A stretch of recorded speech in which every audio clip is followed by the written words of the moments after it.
Passionné de l'agriculture et de l'élevage, chers membres de la communauté Gako Élevage. Alors aujourd'hui, nous allons parler des porcelets. Quelles sont les caractéristiques d'un porcelet en bonne santé? Alors c'est tout de suite et c'est dans cette vidéo.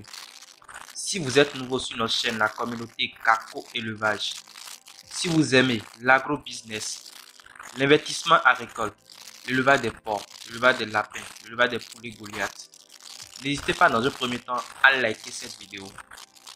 Abonnez-vous et activez la cloche de notification pour ne plus jamais et au grand jamais louper de pareils contenus. Et on commence. L'agro-business, si chic, si classe, si bon.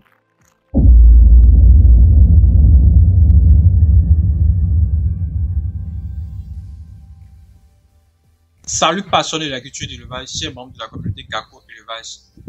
Alors pour ceux qui ne me connaissent pas, je suis Fréich, le père des porcs. Je suis agronome de formation, un technicien supérieur, entrepreneur agricole sur le terrain 24/24. Alors sur ma chaîne, je parle surtout d'élevage des porcs parce que vous êtes convaincus aujourd'hui que la viande de porc est la viande la plus consommée partout dans le monde entier aujourd'hui. Et toujours en Afrique, nous faisons l'importation de la viande porcine dans chacun de nos pays aujourd'hui. Alors pourquoi pas les jeunes ne s'intéressent pas plus à l'élevage de porc? Un business très rentable. Ma mission pour avoir créé cette chaîne, c'est pour aider beaucoup de jeunes, beaucoup de personnes qui désirent installer une ferme d'élevage de porc, une ferme rentable d'élevage de porc. Alors, si vous êtes nouveau sur notre chaîne, la communauté Gako Élevage, si vous aimez l'agro-business, si vous aimez l'investissement agricole, si vous aimez l'élevage des porcs, si vous aimez la porciculture, l'élevage des porcs, n'hésitez pas dans un premier temps à liker cette vidéo.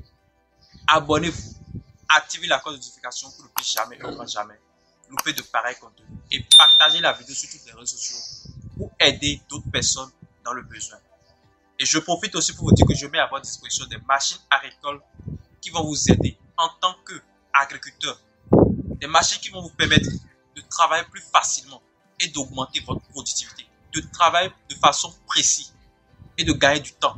Chers amis membres de la communauté Gako Élevage, passionnés de l'agriculture et de l'élevage, alors vous devez savoir que la gestion des porcelets est la partie la plus essentielle dans la rentabilité de votre projet. Et lorsque vous êtes éleveur, vous devez obligatoirement savoir comment gérer vos porcelets pour qu'il n'y ait pas trop de mortalité.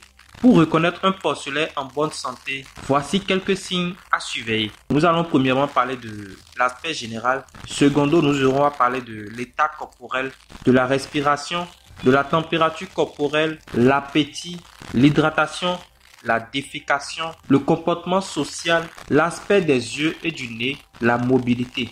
Alors, restez calés dans cette vidéo et si possible même, prenez un cahier plus un bic et notez. On commence. L'aspect général. Le porcelet doit avoir une apparence vive, alerte et active. Il ne devrait pas sembler léthargique. État corporel.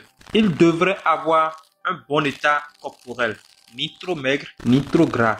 Sa peau doit être propre et sans lésions visibles. Respiration. Une respiration normale et régulière est un signe de santé. Évitez de voir des signes de détresse respiratoire. Température corporelle. Une température corporelle normale pour un porcelet est d'environ 38,5 degrés Celsius à 39,5 degrés Celsius. Parlons à présent de l'appétit. Un porcelet en bonne santé montrera un appétit actif et mangera bien. L'hydratation. Assurez-vous que le porcelet a accès à de l'eau propre qu'il boit régulièrement. Parce que vous devez savoir que l'eau est la source de maladies en élevage de porc. Donc évitez carrément l'eau sale, l'eau souillée. Évitez carrément ça, les amis. Parce que lorsqu'on fait l'élevage de porc, c'est pour rentabiliser, c'est pour avoir de l'argent. Défécation. Les selles devraient être bien formées, ni trop liquides, ni trop solides et de couleur normale. Comportement social. Un porcelet en bonne santé interagira normalement avec ses compagnons et ne montrera pas de signes d'agressivité excessive ou d'isolement. L'aspect des yeux et du nez. Les yeux doivent être clairs et exempts de décharge. Le nez ne doit pas montrer de sécrétion excessive. Mobilité. Le porcelet devrait être capable de se déplacer librement sans boiter ni montrer de signes de douleur. Alors, chers amis, membres de la communauté Gakko Élevage, si vous décidez un jour de vous lancer dans le business de la porciculture, l'élevage des porcs, assurez-vous d'acheter des porcelets de race pure parce que c'est ça qui garantira la rentabilité de votre projet d'élevage de porcs. Un bon élevage démarre toujours par l'achat des porcelets de race pure et en bonne santé. Et n'oubliez jamais, qui possède une true est sur le chemin de la richesse. Donc même si vous avez une seule true dans votre porcherie aujourd'hui, c'est que vous êtes sur le chemin de la richesse. Vous êtes sur le chemin du milliard. Il faut juste la connaissance, les techniques pour réussir dans l'élevage de porc. Alors, chers membres de la communauté Gakko Élevage, nous voici à la fin de cette vidéo. J'espère que vous avez pu apprendre quelque chose de cette vidéo. N'hésitez pas à mettre dans les commentaires ce que vous pensez de l'élevage de porc. Alors, si vous êtes nouveau sur notre chaîne, la communauté Gakko Élevage, si vous aimez l'agro-business, l'investissement agricole, l'élevage des porcs, l'élevage des lapins, l'élevage des poulets Goliath, n'hésitez pas dans un premier temps à liker cette vidéo. Abonnez-vous et activez la cloche de notification pour ne plus jamais et au grand jamais louper de pareils contenus. Et on se retrouve pour une prochaine vidéo.